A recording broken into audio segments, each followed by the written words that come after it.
était intelligent, Mamadou. On ne le savait pas, personne ne le savait, attention, hein, c'était Noël. Hein. En fait, Mamadou, quand il disposait ses pièces et qu'il se déplaçait, il n'avait jamais le regard comme ça dans le vide. Il regardait toujours tout ce qui se passait autour de lui. Il regardait notamment l'état du convoi aérien, les convoyeurs aériens, vous savez, qui acheminent les tôles. Et là, c'était des petits crochets qui arrivaient, et en fonction du nombre de crochets, il savait si c'était bloqué dans d'autres postes de travail. Et donc, ça lui permettait de se dire, j'ai quelques marges de manœuvre, et donc je vais pouvoir organiser mon travail, notamment disposer ces petites pièces dans ces bacs. Donc, anticiper, se réserver un peu de temps pour souffler, parce que c'est fatigant. Donc, commencer à se détendre, comme ça, parce qu'il savait des tas de choses. Parfois, Mamadou, il faisait un truc incroyable. À l'éjection de la tôle sur le tapis roulant, la tôle, parfois, elle partait en travers. Et ben, je vous fais la tôle. Vous allez voir. La tôle à éjection. Alors, attendez, parce que c'est super précis. Hein, je veux dire, c'est travaillé, ça. Ça fait un peu ça, la tôle. Hop! J'ai fait bien la tonnelle. Je vais vous le refaire à la petite. Hop! D'accord? Ça, c'est la tonnelle d'éjection quand tout va bien. Quand ça va bien, ça fait quoi? Hop! Et là, vous sentez bien que ça ne va pas. Donc, qu'est-ce qui se passe? Là, ça bloque tout. Et oui, ça va bloquer toute la chaîne. On est en flux tendu. Donc du coup, monsieur, vous aviez commandé une Renault Twingo rose fuchsia pour samedi, eh bien vous ne pourrez pas l'avoir. Eh bien oui, parce que comme tout suit comme ça, on est en flux tendu, ben la voiture elle ne sort pas. Il y a du retard. C'est impossible ça. Alors Mamadou, qui était toujours payé pareil, hein, qui aurait pu laisser le bordel se faire. La tôle, quand elle faisait ça, il faisait PAF! Oui, c'est tactile le rugby. Hein. On avait bien soulevé les plaques sur les fesses. Il redressait la tôle de petits coups de main comme ça pour qu'elle reprenne son chemin normal. Il voulait que ça soit bien fait. Il voulait que le boulot soit bien fait, Mamadou. Il était payé comme un OS, quoi, que dalle. Mais il voulait que ce soit bien fait. Et parfois, il entendait un petit bruit sur la machine. Vous savez, les ouvriers, notamment, qui travaillent toute la journée, pendant des années avec des machines, la machine, ça fait partie d'eux-mêmes. Une sorte d'intimité qui existe. D'ailleurs, dans le travail, c'est intime. Ça ne se raconte pas comme ça, le travail. C'est pour ça qu'on en parle peu. Parce que c'est tellement intime, la question du travail. Et donc, là, Mamadou, il faisait corps avec sa machine. Tous les petits bruits, il les connaissait par cœur. Et donc, parfois, il entendait un bruit qui n'était pas normal. Et là, discrètement, il regardait autour de lui, qu'il n'y ait personne qui l'observe, il sortait de sa poche un tournevis. Interdit. Formellement interdit.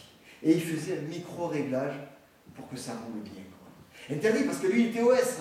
Il n'était pas ouvrier de maintenance. Il y avait une équipe de maintenance. Et lui, il connaissait mieux la machine que l'équipe de maintenance. Il n'avait fait aucune étude. Mais par contre, il faisait corps avec sa machine. Parce que quand on travaille avec son corps. Et quand on travaille avec une machine, ben, il y a un travail de corps à corps quoi, qui s'opère. C'est le travail bien fait. Tous les travailleurs veulent faire le travail bien fait.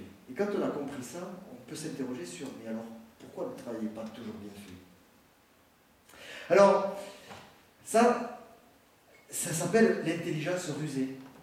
La métisse chez les Grecs. Je vais vous mettre les petits mots là. Hop, on a parlé du travail réel, d'accord? Et la métisse, cette intelligence rusée. Au rugby, nous aussi, on parle un peu de ça, on parle de l'intelligence situationnelle. Hein, c'est un intellectuel du rugby qui a inventé ça, c'est Pierre Villepreux, un Toulousain. Bon. Oui, il était entraîneur de l'équipe de France, du Stade Toulousain, joueur, international, enfin bref. Et en plus, il est super intelligent, Pierre Villepreux. Donc il parle d'intelligence situationnelle. Les Britanniques, ils appelaient ça à une époque le French flair. C'est-à-dire la capacité à se trouver à un endroit qui n'est pas prévu. Mais par contre, on sent tellement le jeu qu'on va se placer au bon endroit. On avait un super joueur, un pilier, au Stade Toulousain, qui était... Oui, je suis désolé, c'était au Stade Toulousain, c'est pareil. Et en même temps, il était super fort. Dans les années 90-2000, c'était Christian Califano. Lui, c'était un gros, quoi, etc. Un pilier, quoi. Et ce mec-là, il allait marquer les essais, on le retrouvait à l'aile. Parce qu'il avait cette intelligence du jeu. La métisse, chez les Grecs. Alors cette métisse, cette intelligence-là, évidemment, c'est pas tellement accepté, quoi. Hein, c'est pas tellement excité par le système, par gestionnaire, par les managers, etc. Parce que depuis Taylor, les ingénieurs d'abord, et puis aujourd'hui maintenant nos fameux managers qui font les écoles de management, etc., ils sont convaincus que les travailleurs de terrain, les ouvriers, mais les employés, etc., ils sont pas forcément très intelligents, et puis surtout qu'il y a une différence entre ceux qui pensent et ceux qui exécutent. Hein, et qu'on ne mélange pas les travailleurs intellectuels et les travailleurs manuels. Et que d'abord, ils sont en général feignants et pas très compétents. Et ça, cette idée-là, elle est toujours présente aujourd'hui. Hein. Et donc, ils vont trouver des systèmes pour réduire tous les temps qu'ils jugent inutiles. Hein. Tous les temps morts dans lesquels Mamadou il va bidouiller. Eh bien, on a inventé un truc, enfin c'est pas nous, hein, c'est les Japonais qui sont allés faire un tour vers les États-Unis, qui s'appelle le Lean, la démarche Lean, le Lean Management. Je ne sais pas si vous connaissez, il y en a qui connaissent, ouais. Hein, Lean, ça veut dire dégraisser, enlever la mauvaise graisse. Hein. En gros, ça consiste à enlever, à réduire tous les temps morts dans le travail. Donc tous les temps jugés non productifs. Mais de ce fait, dans ces temps non productifs, c'est là que s'exprime l'intelligence du travail. Ah oui. Donc si on enlève la capacité à faire appel à son intelligence, on devient fou. Parce qu'on est juste des êtres humains et on a tous une intelligence. Et des formes d'intelligence, il y a une multitude. Donc Mamadou, il utilisait son intelligence pour faire marcher le système. D'ailleurs, vous savez que si vous voulez faire une grève super efficace, c'est la grève du zèle qu'il faut faire. Vous appliquez à la lettre la prescription. Tout s'arrête. Ouais. En fait, l'organisation du travail s'appuie sur l'intelligence des gens et sur leur capacité à ne pas appliquer la règle. C'est fou, hein. Implicitement, à tricher. Parce que si vous appliquez la prescription à la lettre, tout s'arrête. Ça ne marche pas. Parce que il n'y a que l'opérateur humain qui a la capacité de réguler le système et à faire appel. Il n'a pas besoin d'intelligence artificielle, l'opérateur humain. Il a déjà l'intelligence. Donc voilà, depuis de nombreuses années, c'est le Lean qui est à la mode et qui bousille beaucoup de choses. Je vais vous lire juste une phrase d'une sociologue du travail que j'aime beaucoup, qui s'appelle Danielle Linhart, et elle dit ceci. Taylor, vous connaissez tous Taylor, hein, c'est lui qui a inventé le travail en miettes, qui a été utilisé ensuite par Ford comme travail à la chaîne, etc., la parcellisation des tâches.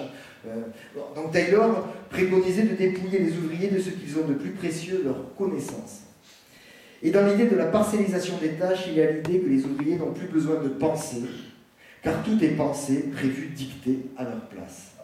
Et le Lean, c'est finalement la même chose que ce que prévoyait Taylor au début du XXe siècle.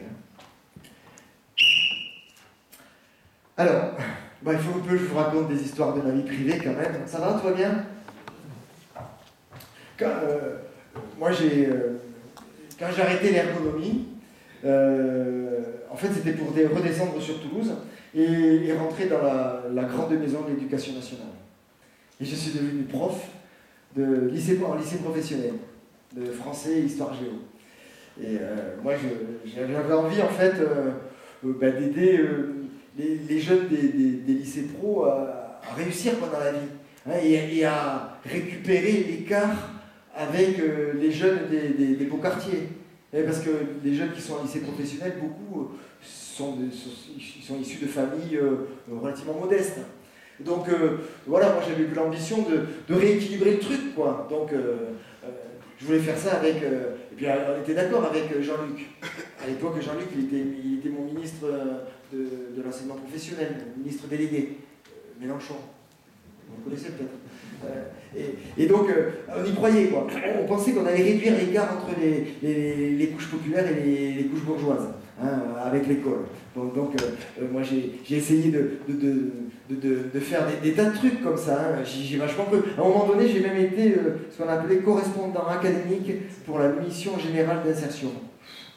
C'est un titre super gonflant. J'étais chargé de récupérer les jeunes de plus de 16 ans qui avaient décroché et qui n'avaient aucun diplôme, pour les amener à avoir un nouveau diplôme et tout ça. Donc on distribuait des sous dans les lycées professionnels, pour faire des morceaux de formation, pour essayer de les récupérer et tout ça. J'y croyais à mort, quoi, ce truc-là. Bon, le pognon, il allait pour les profs agrégés et tout ça, bien sup. c'était en fait une escroquerie, quoi, le truc.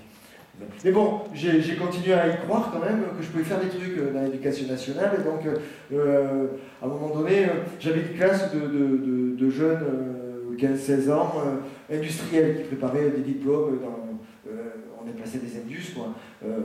Et c'est que des gars, hein, que des jeunes gars. Alors, vous voyez, un groupe, vous imaginez, 30 mecs de 15-16 ans.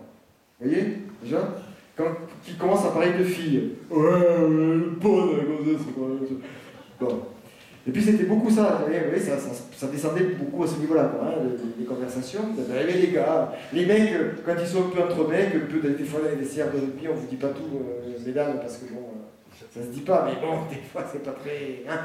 Et bon, alors là, c'était les ados. Donc, moi j'étais prof et ça commençait à me gonfler un peu comment ils parlaient des femmes. Donc je me suis dit, il faut un électrochoc. Et donc j'ai monté un projet, et le projet c'était de faire venir des prostituées dans la classe. Ouais, mais parce que si vous voulez, je voulais faire se rencontrer les dernières des dernières. Hein. Bah, les putes, c'est les dernières des dernières, non? On dit qu'il y a les putes, hein, quand on parle entre nous. En vrai, enfin, eux ils disaient ça, hein, les jeunes. Donc les prostituées, c'est vraiment les dernières des dernières, parmi les femmes dans notre société. Mais les jeunes de lycée professionnel, c'est aussi les derniers des derniers dans la société, chez les jeunes. Ils valent pas grand-chose. C'est ceux, on ne savait pas comment foutre, on les a foutus en lycée professionnel. Donc je me suis dit, mais si on les fait se rencontrer, peut-être que ces jeunes, ils se rendent compte que ces femmes, elles sont pas les dernières des dernières, et qu'elles ont des choses à dire sur leur métier, sur ce qu'elles vivent, etc., sans jugement. Et que peut-être ça allait changer leur représentation. Et que peut-être pour ces femmes, rencontrer ces jeunes, tout d'un coup, elles allaient aussi se sentir exister dans cette société qui ne veut surtout pas entendre parler d'elles, alors qu'elles existent. Bon, j'avais rencontré des associations qui travaillent avec les prostituées, etc. J'avais fait un vrai boulot, quoi. Et bon, c'est l'éducation nationale, quoi. Donc ils n'ont pas voulu. Mais quand même, comme j'avais interviewé beaucoup de prostituées, avec mon micro et tout ça, j'avais du son, et donc je leur avais passé quand même aux jeunes, et ils savaient comment ça allait bouger. Bref. Bon, mais j'y croyais toujours, quoi. Et donc j'ai été chargé de travailler sur la conception de lycées professionnels, enfin plus exactement, j'avais monté une mission en tant qu'ancien ergonome, quoi. Je me disais, mais voilà, je vais utiliser l'ergonomie, et je vais être un peu la charnière entre la région, qui est le propriétaire du lycée. Hein, la région, c'est le propriétaire. Les utilisateurs, ce sont l'ensemble des personnels de l'éducation nationale. Je dis l'ensemble des personnels parce qu'il n'y a pas que des profs. Dans un lycée, il y a aussi des agents qui font le nettoyage, qui font la cuisine, qui sont dans les bureaux, etc. Enfin bref, il y a plein de gens qui travaillent. Et puis, les élèves, en fait, être un peu cette espèce... Et le rectorat, hein, qui décide de pas mal de trucs. Et donc j'avais fait mon travail d'ergonome et tout ça, j'étais super content. Ensuite j'ai travaillé avec l'architecte qui avait gagné le concours. Bon, entre nous soit dit, sur les 3 projets, celui qui a remporté, c'est celui qui avait les logements de fonction les meilleurs. Véridique, hein. J'ai été dégoûté, quoi, de voir que c'était pas du tout la conception de l'établissement par rapport au travail qu'il faisait, mais c'était les logements de fonction du proviseur et de son adjoint et des CPE, etc., qui étaient des éléments de choix déterminants. Bon, il ne faut pas le dire. Et donc voilà, et puis donc je suis allé voir la rectrice, à l'époque c'était la rectrice qui est à Toulouse, je crois que c'est toujours la rectrice d'ailleurs, mais c'est pas elle, et pour lui expliquer que j'aimerais bien que ce travail-là, voilà, que je devienne l'ergonome de l'Académie de Toulouse, du rectorat, parce que c'était une mission qui était utile dans la conception des établissements scolaires. Il y en a tout le temps en permanence qui se construisent, et les archives sont super contents d'avoir un interlocuteur qui connaît un peu la conception architecturale, content aussi de quelqu'un qui connaît le travail des futurs utilisateurs du projet qu'ils vont écrire. Bref, bien fait.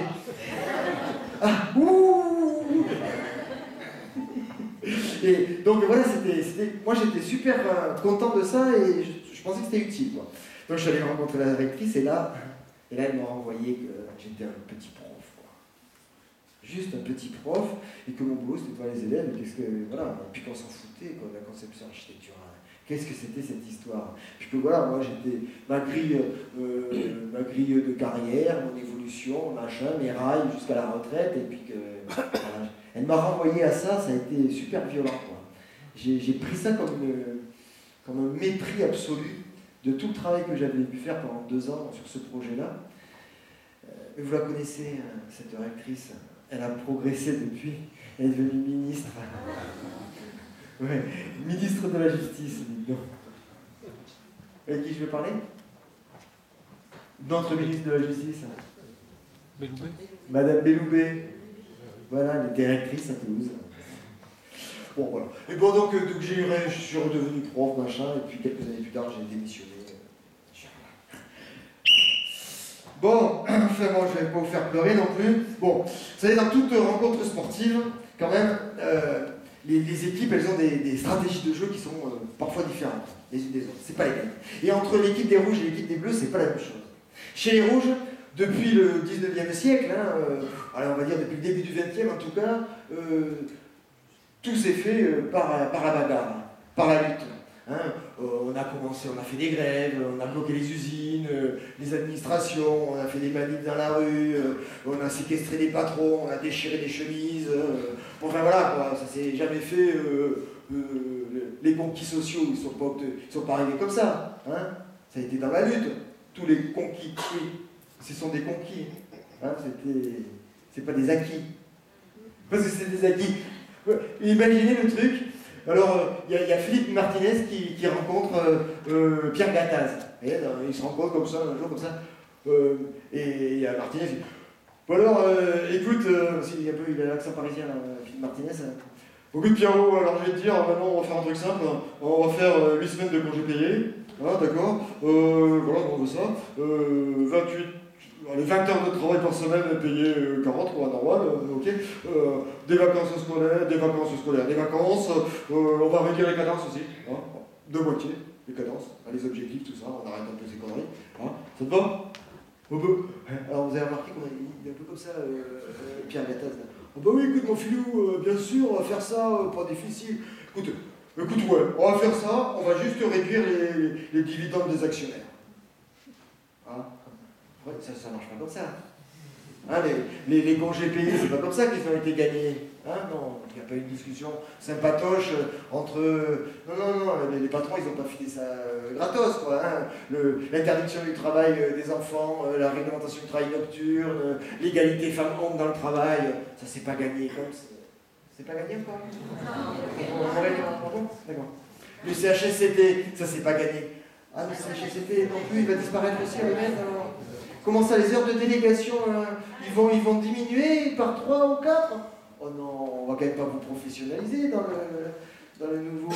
Vous êtes au courant quand même, les ordonnances Macron, que le CHSCT qui sert pour les conditions de travail et tout ça, depuis les lois Auroux 82, si je ne m'abuse, ça y est, c'est fini. Ah ben oui, maintenant, hop, on fait un paquet cadeau, là, on regroupe CHSCT, comité d'entreprise, délégué du personnel, on réduit par 2 ou 3 le temps de délégation, c'est-à-dire les gens aussi qui vont travailler là-dessus. On va professionnaliser tous ces mecs-là, hop, comme ça. Et puis comme ça, celui qui va avoir en charge de ça, il va devoir arbitrer entre le sapin de Noël et les conditions de travail de ses collègues. C'est pas facile, parce que le sapin de Noël, ça marche bien, Bref, depuis le 19e siècle, la stratégie des rouges a été en un mot. En un mot, c'est pas compliqué. Jouer collectif, quoi. Je veux dire, quand on va à la baston, on y va ensemble. Quand on met la tronche, tout seul, ça va être dur. Si on est tous les 8, là, ça va faire. Jouer collectif. Ça, c'est pour la stratégie des rouges. Pour les bleus, évidemment, les bleus, vous savez, leur objectif, c'est accumuler indéfiniment le capital. Ça va, c'est clair, c'est simple. On sait ce que c'est. Et donc, eux aussi, leur stratégie, elle est différente. Ça va du taylorisme, de Taylor jusqu'à Toyota. Les méthodes mises en place par les Japonais et par Toyota. Le toyotisme. Avec le Kanban, les 5S, le zéro défaut, zéro stock, vous avez entendu parler de toutes ces méthodes-là. Et le lean, ça vient de chez eux aussi. Ça arrive comme ça, le lean management dont on parlait tout à l'heure. Alors, maintenant, il y a le New Public Management. Vous connaissez ça, le New Public Management? super moderne. C'est par exemple, dans le New Public Management, on va faire des normes de tout. C'est la normalisation dans le travail. Tout va être normé. Ça va être, c'est par exemple aussi l'évaluation individuelle des performances. Avant, il n'y avait pas d'évaluation individuelle. On évaluait l'équipe, c'était collectif, quoi. Maintenant, c'est individuel. Maintenant, ils ont inventé un truc encore mieux, c'est le benchmarking. Vous ne connaissez pas ça, le benchmarking? Je le dis à la française, benchmarking. Le benchmarking, en fait, c'est une évaluation comparative. On va vous comparer avec votre collègue. Ah, toi, tu as produit 10 et ta collègue, elle a produit 12. On va faire attention. Alors, c'est interdit par la loi, mais c'est pratiqué. Alors, vous savez, on légifère, mais si on n'applique pas la loi, on s'en fout, quoi. Ben là, c'est le cas. Donc, le benchmarking, c'est une méthode, c'est une tactique des bleus. Super efficace, hein, super efficace. On a quoi aussi comme autre tactique je sais, oui, si, je vais vous la faire, ça, parce que c'est trop bon. Dernièrement, là, je suis allé jouer pour la CGT, les finances publiques, les impôts, quoi, et à Montreuil. Et donc, ils m'ont dit, mais tu sais pas ce qui nous arrive, on a eu, il y a eu une formation des cadres à Marseille, extraordinaire, sur comment on gère les agents difficiles. Gérer la gestion des agents difficiles. Je vais sortir parce que j'ai mes petites notes, c'est trop bien. Je l'ai là, le PowerPoint, donc ils m'ont envoyé le PowerPoint d'un consultant à PowerPoint. Bon, moi j'ai un PowerPoint manuel, mais lui il avait un vrai PowerPoint, quoi. Hein. Et donc, comment on gère les agents difficiles? Alors évidemment, en finance publique, ça rigole pas, quoi, hein, parce que les agents, ils font qu'embêter leurs supérieurs. C'est moderne. Et donc, d'abord, c'est des gens qui refusent le changement. On vous explique dans le PowerPoint. Ça, c'est les systèmes des bleus, hein, d'accord? Et donc, ils disent, il faut classifier les agents difficiles, par catégorie, par agent type. Alors là, je vais vous lire les agents types. Non, allez, hein, on a le temps, on est cool. Entre nous, on se le fait. Alors, le premier, c'est l'anxieux. Alors lui, on nous dit, il pense que le monde est un endroit dangereux où une catastrophe peut toujours arriver. L'anxieux. D'accord? Bon, celui-là, ça va, on peut le gérer, on peut se démerder. Après, on a le paranoïaque. Le type paranoïaque, quoi. Alors lui, il est souvent jaloux, hein, et il ne montre jamais de tendresse, le paranoïaque. Oh, le vilain, hein. Il a besoin de se trouver des ennemis pour se sentir apaisé et justifier sa méfiance. Bon, lui, si t'en croises un au boulot, hein, direct, soit tu te barres, soit tu mets un pain pour le calmer, quoi, hein, parce que moi, ça marche pas. Ah ben, alors il y a un autre, celui-là j'aime bien, il a un petit nom un peu... c'est l'histrionique. C'est pas joli, c'est là, l'histrionique? Ils ont ça, hein, c'est pour entier. L'histrionique. Alors lui, qu'est-ce qu'il dit? L'histrionique, bon, il cherche à être le point de mire de l'assistance. L'histrionique. Alors pour le gérer, il suffit de lui laisser une scène de temps en temps en fixant les limites. Hein. Bon, tu fais ton con, hein, comme ça, mais bonne limite. Bon voilà, vas-y mon gars, fais ton numéro, c'est bon. Oh là là. Après, on a l'obsessionnel, on a le narcissique.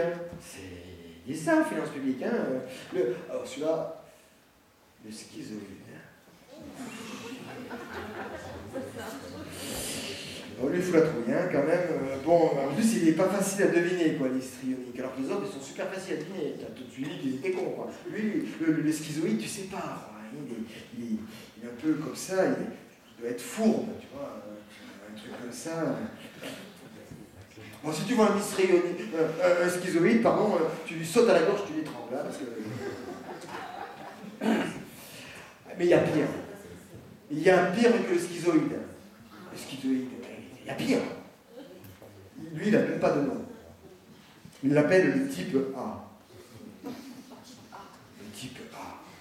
Là, tu fais tarascane, hein, tu vois, t'as le type A dans ton équipe? Non, t'as un type A. Dieu. Alors lui, il lutte contre le temps. La vie est un défi.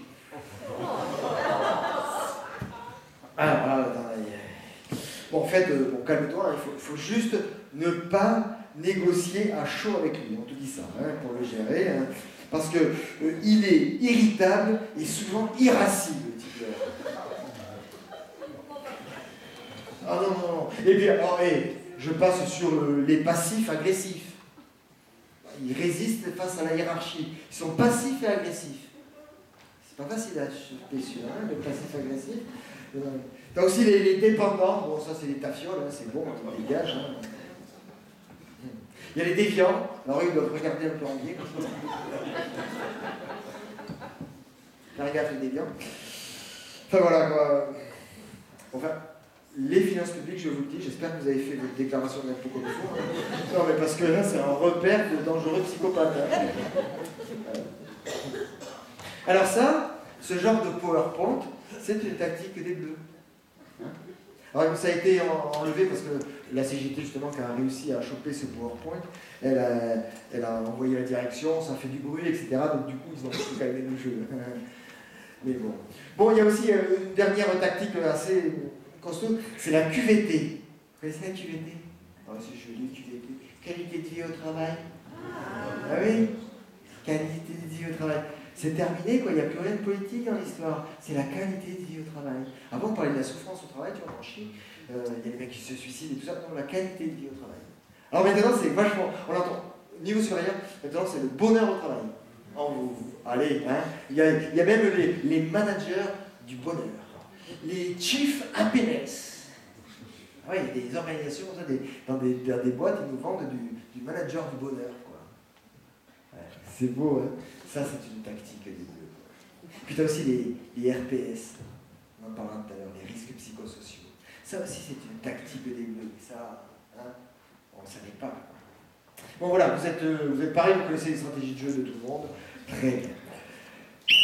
Bon, la dernière fois que je suis allé voir Pépé Guéché, il était dans une maison de retraite, enfin, plus exactement dans un EHPAD. Vous connaissez les EHPAD, l'établissement d'hébergement pour personnes âgées dépendantes. Et donc là, j'ai pu me rendre compte de la beauté de la démarche qualité, de la traçabilité, du lean appliqué aux soins, enfin un truc génial, quoi. Oui, parce que, attention, hein, faut pas oublier, avant, dans les EHPAD, hein, il y avait les aides-soignantes. Il y avait deux types d'aides-soignantes. Hein. Il y avait l'aides-soignante genre « Ouais, mais c'est quoi ça, Pépé Guéché? T'as encore chié dans ta couche? T'es dégueulasse, Pépé Guéché !» On avait ça, hein. Puis il y avait Mélanie qui disait Bonjour Madame Paulette, comment allez-vous ce matin? Allez, donnez-moi la main, je vous conduis à la salle de bain pour la petite toilette du matin. » Ah, vous voyez, l'humanité, ça marchait pas à tous les coups, quoi. Donc, comme maintenant, dans le monde de Macron, on est moderne, eh bien, il faut être moderne. Alors, l'humanité, ça marche pas, l'humanitude. Bim, on invente le mot d'humanitude, bah oui, hein. Bon, il y avait Ségolène Royal qui nous avait parlé de bravitude, on s'est dit, on retrouve l'humanitude, quoi. C'est possible. Oui, la toilette à l'humanitude. Non, mais la toilette à l'humanitude, c'est une toilette pour Pépé Guéché. Parce que Pépé Guéché, à force de démolir des escaliers, il est devenu GIR 1. GIR, quoi. Vous savez pas ce que c'est? Un GIR. Oh, d'où vous sortez, quoi. GIR, ça veut dire groupe ISO-ressources. C'est vachement plus clair, là, non? Alors, le GIR, ça mesure le niveau de dépendance des personnes âgées. Le GIR 1, c'est une personne âgée très dépendante, qui a du mal à s'habiller, qui a du mal à se laver, etc. D'accord? Et GIR 6, c'est une personne âgée qui est quand même dans un établissement de personnes dépendantes, mais qui peut faire beaucoup plus de choses, etc. Hein? Il n'y en a pas. Bon, ils n'ont pas le droit à y aller. Bon, ça ne rapporte pas des sous, les GIR 6, ça m'intéresse de dire. Bon, hein. Ben, en gros, les GIR 6, c'est 15 minutes, quoi, hein, de soins. Et les GIR 1, c'est 2h30. C'est zéro. On m'aurait menti, quoi. C'est tous pareil. Comment ça, tous pareil? Mais là, il y a des gens qui connaissent. Hein. Alors, vous faites la toilette, des gens. Ben, alors, ça. Hein. Alors, mais la toilette à l'humanitude, c'est pas mal quand même. Pourquoi? Dans les principes. Non, mais c'est aller au plus proche du ressenti de la personne, de son état émotionnel. Hein, c'est prendre le temps avec la personne, mais avec un chronomètre en main. Hein, c'est ça, c'est prendre le temps, mais il faut en même temps on tient le chronomètre quand même. Hein. Il n'y a que la formation qui est intéressante. Alors, on va faire un détour par le rugby, si vous voulez bien, pour que je vous explique qu'est-ce que ça veut dire que de prendre le temps avec un chronomètre. Vous allez voir ça. Alors, Tix, la dernière fois, il est allé voir sur Internet des nouvelles tactiques, des millions de blagues et tout ça. Il a découvert un truc super et il dit alors maintenant les gars, j'ai trouvé sur internet une tactique terrible, quoi. Terrible, il dit terrible, oui, terrible. Hein, comme ça. Alors tu vois, c'est le plaquage en douceur. Alors tu vois quand t'as le mec qui arrive comme ça en face de toi, hein, que tu dois lui mettre un tampon, un caramel, avec aussi une carcasse de cochon après l'abattage, hein, tu vois, quand le gars il arrive comme ça, quand tu lui le tampon, paf, quand tu le plaques, tu l'accompagnes délicatement. Et quand tu touches le sol, tu lui fais un bisou. Alors je dis quand même, c'est un peu paradoxal le truc, non? Pour Mélanie c'est pareil. À Mélanie, on lui disait, il faut que tu fasses vite et bien. Alors, du coup, Mélanie, pour faire la toilette aux personnes âgées, eh bien, elle allait vite, quoi. Elle avait sa feuille de soins avec ses 30 lits à faire, ses 30 personnes à faire, donc elle allait très très vite, quoi. Et puis en même temps, il fallait qu'elle fasse la traçabilité. Donc on savait l'heure à laquelle on avait posé la couche de Pépé Guichet jusqu'à l'heure de son évacuation. Hein. On pouvait connaître la qualité de la texture de modèle de traçabilité, quoi. Hein. Vous voyez. Donc, oui, Mélanie, elle faisait vite, quoi. Mais elle faisait pas bien. Et le soir, quand elle rentrait chez elle, Mélanie, elle raconte qu'elle se sentait vidée de tout, vidée d'elle-même. Elle s'effondrait le soir quand elle rentrait à la maison. Parce que faire vite et bien dans ce genre de travail, ça n'est pas possible. C'est ce qu'on appelle une injonction paradoxale. Et quand les injonctions paradoxales se multiplient dans le travail, eh bien on craque, on devient fou. C'est là qu'il y a la souffrance au travail qui arrive, dans la multiplication des injonctions paradoxales. Yves Clos, qui est psychologue du travail, parle aussi de qualité empêchée, ou de travail empêché. Parce que, vous l'avez vu avec Mamadou, mais avec Mélanie, c'est pareil. Tous les travailleurs veulent bien faire leur travail, le faire en qualité, ce qui n'est pas la même chose que la démarche qualité, bien entendu. Souvent, la démarche qualité, d'ailleurs, elle empêche de faire le travail en qualité. Et Philippe Davesy, qui est un autre spécialiste de la santé au travail, explique qu'en réalité, il y a un conflit de logique entre une logique qui est une logique de l'établissement, qui a pour objectif de réaliser une sorte de performance par rapport au personnel qu'il y a et aux personnes à soigner, et donc c'est une logique gestionnaire qui se met en place. Et puis il y a l'autre logique, qui est la logique du travail réel de Mélanie, pour qui il faut ce qu'elle veut faire, elle, Mélanie, c'est rentrer dans la chambre de Pépé Guichet, de s'asseoir sur le lit de Pépé Guichet, de lui prendre la main et de l'écouter raconter ses escaliers. Ah, j'ai oublié de mettre des mots, vous ne m'aidez pas non plus. Hein. Oui, par rapport au capital, hein, d'accord, peur. Ah, parce que, oui, je ne vous l'ai pas dit, c'est la stratégie des Bleus, c'est la stratégie de la peur. Générer la peur partout. Donc on a parlé d'injonction paradoxale, de qualité empêchée et de conflit de logique. Alors sur cette histoire-là, Mélanie, elle aurait très bien pu tomber dans une grave dépression. Hein. Et dans ces cas-là, on aurait fait venir un expert en risques psychosociaux, qui aurait dit « Elle est fragile, quoi. » Non, mais c'est vrai, elle n'était pas faite pour ce boulot, quoi, Mélanie. Hein, si elle a craqué comme ça aussi facilement, alors que le boulot, bon, ça va, laver le cul des vieux, c'est quand même pas non plus. Hein, on peut dire peut-être qu'elle a des problèmes personnels, Mélanie. Hein, non, je veux dire, ça doit venir d'elle. Hein. C'est ça le truc. Hein. Alors, mais Mélanie, elle ne va pas craquer. Elle va décider de faire bien son travail, et bien son travail, et tant pis si elle ne remplit pas correctement sa feuille de soins. Hein. Alors bon, en même temps, là, c'est un peu dans la merde, quoi. Hein, elle peut être... elle va faire un truc fou, quoi. Un truc dingue. Un truc qu'on ne fait plus, quoi, aujourd'hui. Il y a 11% des gens qui le font, quoi. Vous voyez, c'est que dalle. Ah ouais, elle va se syndiquer parce qu'elle a décidé de jouer collectif, quoi. Hein, pour s'en sortir, elle va jouer collectif. Mon pote Francis dit toujours, Il faut aider les travailleurs à penser les conflits logiques pour les éloigner des approches individualisantes et psychologisantes de la souffrance au travail qu'on nous impose la plupart du temps dans la vie de travail.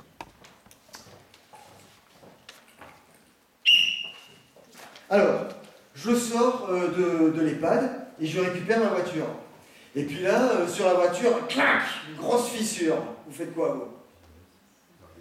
Bah oui. Carglass répare, Carglass remplace, Carglass répare, Carglass remplace, Carglass répare, Carglass remplace. Merci, c'est bon, hein, Carglass. Carglass, bien sûr, vous appelez Carglass. Hein. Vous avez été bouffé par un pépou. Hein. Alors, bon, vous savez ce que c'est qu'un bon manager chez Carglass?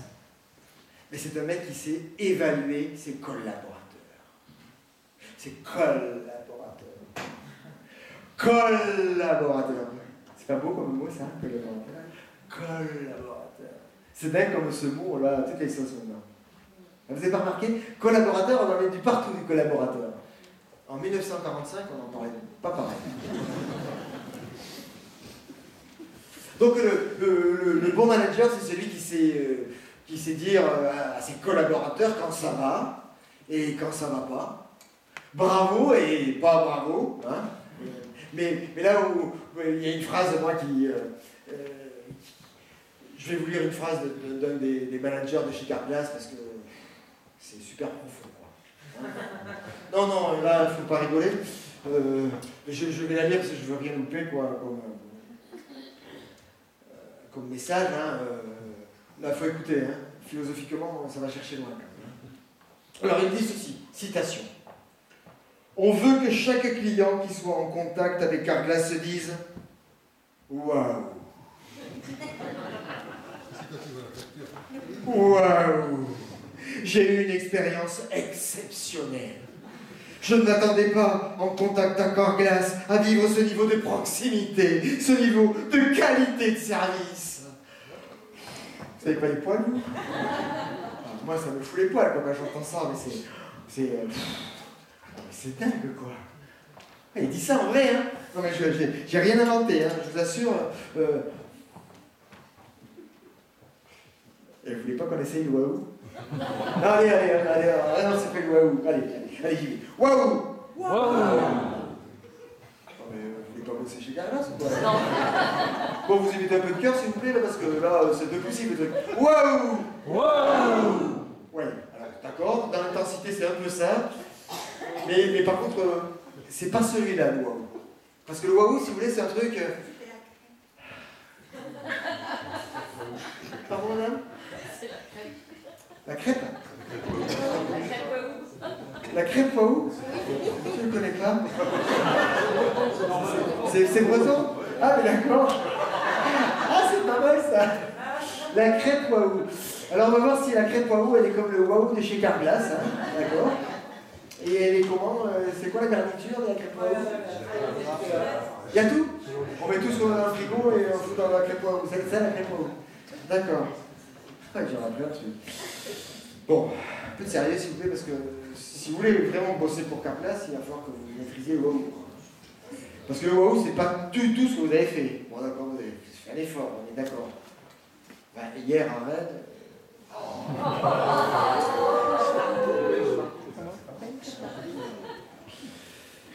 Le waouh, si vous voulez, c'est pas celui-là. C'est un truc qui part comme ça, de haut, comme ça, qui descend comme ça. Très profond sur les waouh! Vous le sentez le waouh là? Oui, parce que vous pensiez, vous, que le salarié chez Carglass, c'était un gars qui remplaçait des pare-brises, qui réparait des vitres et tout ça. C'était un opérateur avec des savoir-faire de métier. Le salarié chez Carglass n'a qu'une vocation, faire jouir le client. Mais oui, Il est en quelque sorte une sorte de sextoy qui est là pour le simple bonheur et plaisir du client. Absolument, c'est ça. Parce que figurez-vous que chez Carglass, il y a un centre